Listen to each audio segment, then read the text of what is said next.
Feiyu, and I'm right now a fourth-year PhD student of the 3D interaction group that got adopted Augmented. And today it's my pleasure to be here and present our recent paper, which was accepted at the ACM SWE conference. And the title of the paper is Exploration of Techniques for Rapid Activation of Glanceable Information in Head-borne Augmented Reality.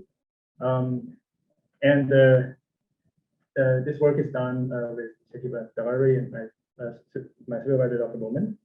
So yeah, I think without further ado, we can start.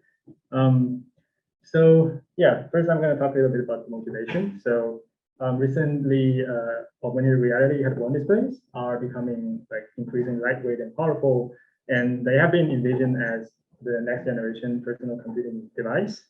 And as proposed by Gruber and Hicks, future AR content, they could become pervasive, they could be general purpose, and they could be continuous, omnipresent, universal, and everywhere to support all kinds of everyday activities, including office work, navigation, collaboration, and everything else. However, certain challenges need to be addressed when AR content become everywhere and they're always available. So how do we prevent the AR content from taking over the real world? For example, they could be obtrusive, they could be occluding the real world environment that we want to pay attention to, they could be distracting, they could be overwhelming, and they could even cause some safety concerns. And as illustrated by Matsuda's hyper reality vision, so how can we prevent this hyper reality vision from becoming the actual reality as AR content become more pervasive and always available? And if we take a look at the renowned reality virtuality continuum proposed by Milgram and Kishino in 1994, augmented reality refers to adding some computer-generated overlays on top of the real-world environment. And depending on how much the graphics are added, Davari and Cooper, they further categorize this continuum. So if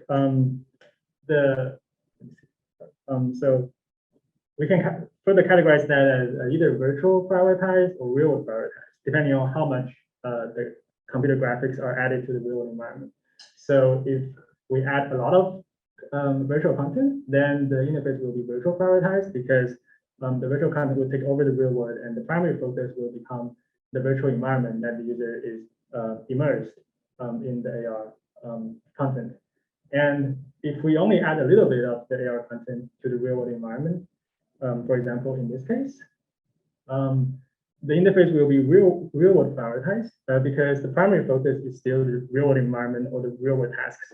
And the AR content mainly exists to assist people with whatever they are doing in the real world. And having a real world prioritized information display could be an effective solution to prevent AR content from taking over the real world and become overwhelming, leading to a pervasive yet unobtrusive virtual information display on top of the real world environment for general purpose use.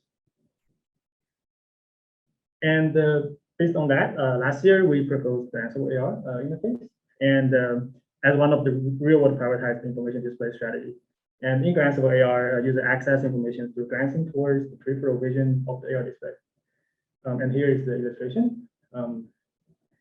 And the picture on the right shows one of the main Glanceable AR interface that we have been studying for a while, which we call the head glance interface. So in the head glance interface, the frame rate is a little bit low here, but as you can see, the central vision is empty, and we have the content placed outside of the central vision, and the user can always glance or turn their head to the side to look at the information in there. And we actually run a study in real-world deployments with authentic users, and our results show that great potential of the Glanceable AR interface to support everyday information access in all kinds of everyday scenarios. However, it actually remains unclear whether placing AR content at the peripheral vision would actually solve the occlusion and distraction issue brought by the AR content. For example, in this case, even when I'm looking at the side to look at AR content, maybe I want to look at the real world environment behind the AR content, but the AR content would interfere with my vision and occlude my view from seeing the real world behind. So in this research, we had two studies, and in the first study, we tried to validate this kind of occlusion issue in glanceable AR interfaces. And the research goal is we try to study or validate whether occlusion issue exists, even when the virtual content is placed unobtrusively in the peripheral view of the user. Sorry, and we introduced two independent variables. The first one is the peripheral location. The second one is level of detail. And here are the illustrations for the design space and the techniques that we studied in this one. So for the peripheral location, we have two different dimensions. One is the head glance interface, in which, as shown in the picture here, the content are outside of the field of view instead of at the central vision. And we have another dimension, which is the heads-up display, which the content are at the periphery, but they are actually display fixed, and they're within the field of view of the display. So no matter where the user look at, the content are still always visible. And we also have two different dimensions of level of detail, which is one of them is full app, in which all of the virtual content are displayed in full, and the other one is icon, in which the content are displayed more unobtrusively as semi-transparent icons. And I have some videos to show for each of the conditions. So yeah, this one is the headlines with the full app. As you can see the full app, but they're outside of the central view. And this one is the headlines interface with the icon. And we also have two for the heads-up display, one with the full app, and the other one with the icon. And with these interfaces, we conducted a user study, and participants were asked to use this interface while casually walking in the indoor environment. And they were asked to walk in the figure 8 path in an indoor lab space. And when they're walking, we distributed 20 paper signs in the indoor in the environment on walls, floors, tables, whiteboards, and everywhere. And then participants were asked to go through each sign carefully when they're walking and speak out loud the words in every sign that contain a certain message. So by doing this, we try to simulate the scenario in which imagine that you're like navigating in the indoor environment and try to find a specific room with the room number. In this case, which is like the sign that contains a certain letter in the sign. And then we recruited 8 participants, 7 male and 1 female, with ranging from 19 to 33 years old with a mean age of 24. And we used the magic wand AR headset to conduct this user study. And here are some of our findings. So our graph on the right side shows the average Likert ratings on a 7 Likert scale for each of the 4 statements about if they notice the interface, if they found the interface gets in the way when they're searching for the sign, if they find the interface annoying, and if they would like to use the interface every day. And the results show that actually the heads-up display with the full app was the most annoying, and they got in the way the most often because the AR content are always visible and they're always within the field of view. And participants found the head glance interface with the icon was the least distracting interface, and they found it the most unobtrusive. And we also asked participants to rank the interface, and 75% of them preferred the head glance with the icon the most, and 87% of them disliked the head-up display with the full app. And we also have highlighted some comments from the participants.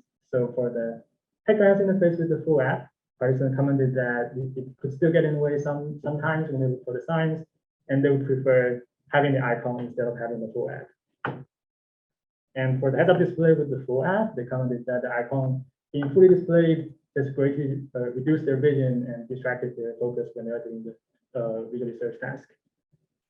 And for the head glance with the icon, participants commented that it fits comfortably and doesn't limit their view too much, and the icons are small and don't take up too much of their visibility. And for the heads-up display with the icon, they think the icon was still a little bit obtrusive, and they feel like it's crowding their field of vision, mainly because the icon is always visible, no matter if they need the content or not. So based on these results, we can conclude that the content, by placing the virtual content at the peripheral vision, it could actually still be noticeable, annoying, and visually interfere with occluding interfere by occluding the real-world environment when they do the video search task. However, by placing the content outside of the central vision, for example, using the headlamps technique instead of the heads-up display, or by reducing the level of detail of the content, for example, placing the max icons instead of the full app, could help alleviate the distraction and the obtrusiveness of the AR interface. However, if we want to minimize the AR content and display them as icons, we need to develop some techniques for activate the virtual content so that we can see them in high level detail if we want to know more information. And that comes to our motivation of developing what we call the activation techniques. So here, imagine a scenario that, for example, I'm looking at this paper sign over here, and there is an AR content that's directly in front of the paper sign and it's occluding the paper sign. So how can I disambiguate my intent? And when I want to look at the paper sign, the content doesn't pop out and occlude my vision. But when I want to look at the email app, the app would activate and expand and let me see more information. So to develop these activation techniques, we highlight some design considerations. And the first one is the default visualization. So how should we visualize these virtual content so that we can minimize unwanted occlusion, but we can still provide some location awareness for the user to know where to glance at when they want to know more information. And we decided to use the icon because it showed it had favorable feedback from the first study, and so that we can just display this AR content as tiny icons as a default state. And for deactivation, so when participants don't want to see the virtual content and they want to see the real world, we think using the real-time gaze direction could be a good feature to deactivate the virtual content, because when the user is not looking at the virtual content, we could just assume that the user doesn't need the content, so we can just deactivate the content and show the icon instead of the full app. While for activation is a little bit tricky because knowing that the user is looking at the direction of the AR content doesn't mean that the user wants to activate the content. The user could be, it could be that the user wants to look at the real world environment behind the AR content. So how can we disambiguate the user intent between the virtual content and the real world? And we think that for the activation part, it has to be lightweight and reliable, so the user can do it in real time and really fast when they have some really demanding tasks happening in the real world. And the last design consideration is what input modality we are using. And for this study, we are mainly considering controller-free input, which are gaze, head, or hand input. And based on the design considerations, we highlighted 5 different techniques. And the first technique, which is like the baseline technique, that's the dwell technique. And it is extensively used in eye tracking just to prevent the Midas touch problem of the eye tracking interface. So to activate the virtual content, the user need to look at the icon and then fixate their eye on the icon for 1 second, and then the content will expand and let them see more information. And the second technique is the blink. So for this technique, the user would look at the icon and then blink twice within a 1 second window. The reason that we use blink, we ask them to blink twice, is that we blink involuntarily all the time. So if we only use 1 blink, it could still, like false activation are still very likely to happen. But if we use more blinks, it will induce more physical workload for them to activate the AR content. And then after trial and error, we found out that 2 blinks are a good balance between speed and accuracy. And the third technique is the fixation glance technique. So for this technique, we use the gaze version step to decide if we should activate the virtual content. So as shown in the video here, so if I am looking at the sign behind the virtual content, which means that my version depth is behind the virtual content, then the content will not appear to prevent occluding my view. But if I convert my eye gaze and I fixate my eye gaze at the depth of the virtual content, the content will appear and let me know more information. And the benefit of this technique is we are using natural eye fixation. So because our eye is always naturally fixated on whatever we are interested in. So by doing this, we hope that we could potentially offload the mental workload to perform this technique. And the fourth technique is what we call the hand overlap technique. So we use the hand tracking here to activate the virtual content. The user would need to look at the virtual content and then put their hand slightly behind the virtual content. And by doing that, their hand will block the real world environment to indicate their interest in the content in front of their hand, which is the virtual content. So the virtual content would appear when the gaze ray intersects with both the hand and the virtual content. And the last technique is head depth. So for this technique, the user look at the direction and then lean their head backward for 3 centimeters. And we use the head tracking here of the headset here. And this interface took inspiration from the proximity aware user interface and the level of detail user interface that was studied decades ago. And this is a table that shows the 5 techniques and also the design space for activation and deactivation. And then we conducted a second study to evaluate the 5 techniques. And we have 2 research goals. The first research goal is we want to explore the trade-offs among the interfaces. And the second research goal is we want to explore what could be the factors that influence the usability, the preference, and acceptance of using each of the techniques. So to do that, we conducted a second study. And in the second study, we have a general task, which we ask participants to access information in either the virtual content or the real-world environment to answer questions as fast as possible. And in either the case, the virtual content and the real-world environment will overlap with each other and could occlude with each other, and the user have to disambiguate their intent and access the virtual content or the real-world environment.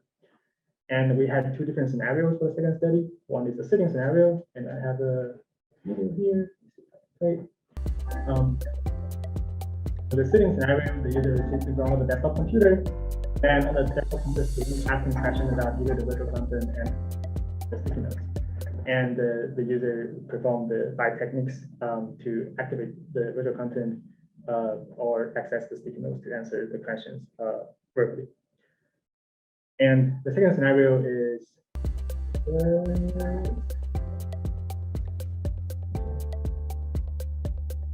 so yeah, the second scenario is a walking scenario. So the video here. So for the walking scenario, they will ask to walk. What is the sign on the ground? And so we're asking a question about either the sign or the virtual content as in front of the sign. What is the time on the top side clock widget? It's about the virtual content, either about the sign and the virtual content, and the user have to access information in both sources to answer the questions prompted by the headset. And for the second study, we recruited 15 participants, 7 female and 8 males, ranging from 19 to 35 years old, with a mean age of 24.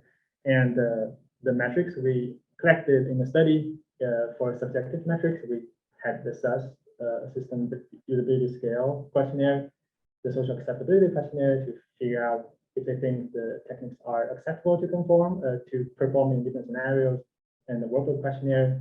We also collected comments about what they like or dislike of using each interface, and also they were asked to rank the interface based on their own preference.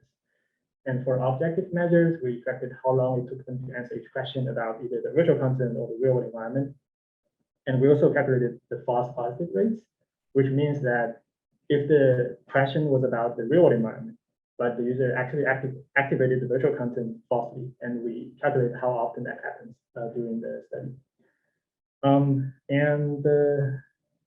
Here are the results. So I will present the results based on the techniques. So for the first technique, the baseline dwell technique, participants like it because they think it's easy and it's straightforward, but they dislike the dwell technique because the content will always expand too fast because there's only a 1 second window. And if the content appears, it will block their vision from seeing the real environment. And they would have to look away to reset the counter, and then look back again so that they can read the real world information. Regarding performance, the dwell technique was significantly slower than the fixed glance technique to access the real world environment in the sitting context because of the same reason. And for preference, we also found that the dwell technique was significantly less preferred to access the real world content as compared to the other eye tracking techniques, like the blink technique and also the hand overlap and the head depth technique in the sitting context. And about the robustness, obviously Duell yielded significantly more occurrences of false positives. So when the reader want to look at the real world environment, the virtual content just activate and block the vision.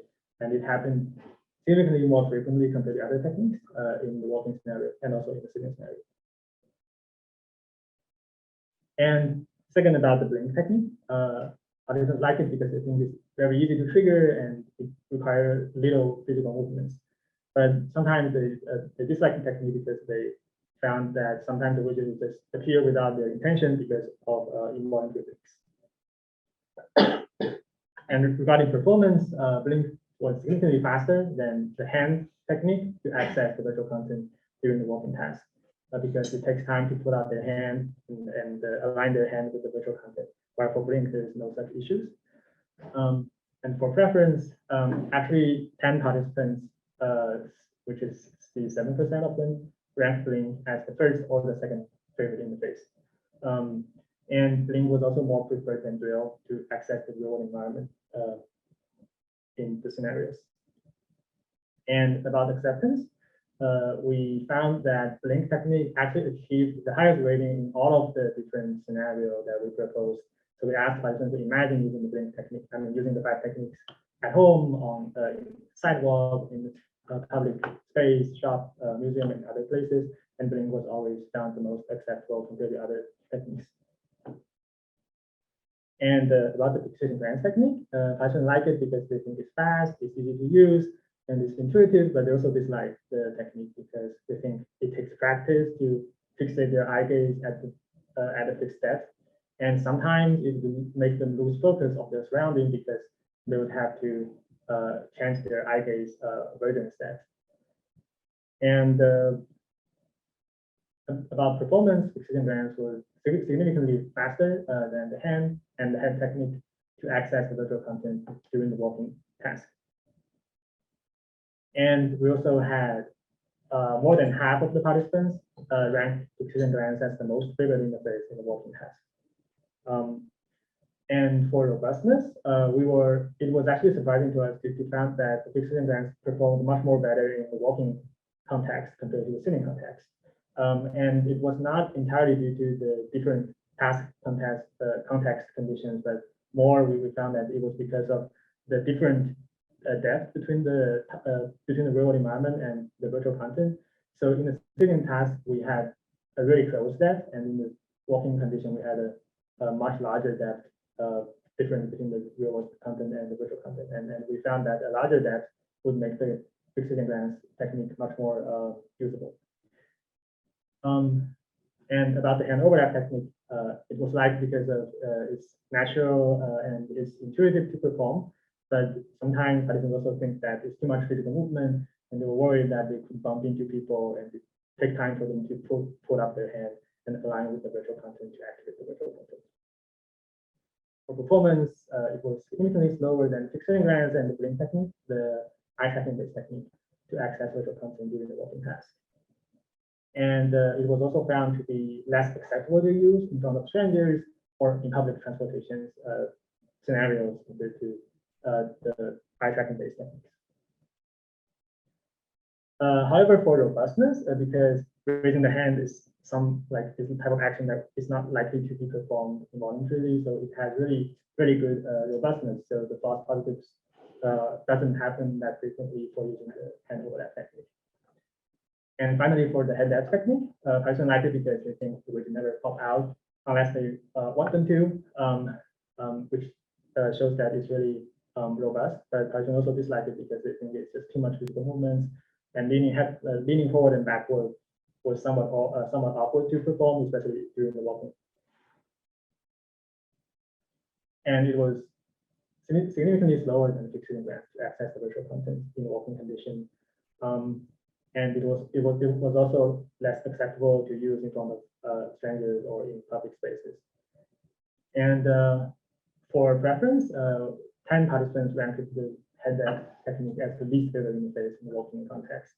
And it was also that's preferred than fixation glance and blink to access the virtual content. So that kind of covers everything about the 5 techniques. Because of the length of the presentation, I couldn't cover all of the results, but if you're interested, feel free to read the paper. But at the end, based on the results, we had 4 design recommendations to use the 5 techniques. So first, for the fixation glance technique, we think that it's optimal to have the virtual content in a closed depth layer, which in our case, we used 0.4 meters. And it would be better to have the real environment in a faraway depth layer so that there are more depth differences for the user to change their gaze depth to use the fixation glance, which I think in our case, 1.2 meter to 2 meter could be a good number to use for the real environment. And regarding, so if the goal is to prioritize robustness, we think the hand overlap technique could be a good option in general. The head depth technique could also be good, but only in stationary scenario because it was also really disliked in the walking context. And if the design goes to prioritize accessibility, we think fixation glance and the blink technique could be suitable interfaces to consider. And for dynamic scenarios in which, if the environment are likely to change, if the scenarios are likely to change between public and private, we think that blink could be a good option because it achieves good performance and good accessibility across multiple conditions.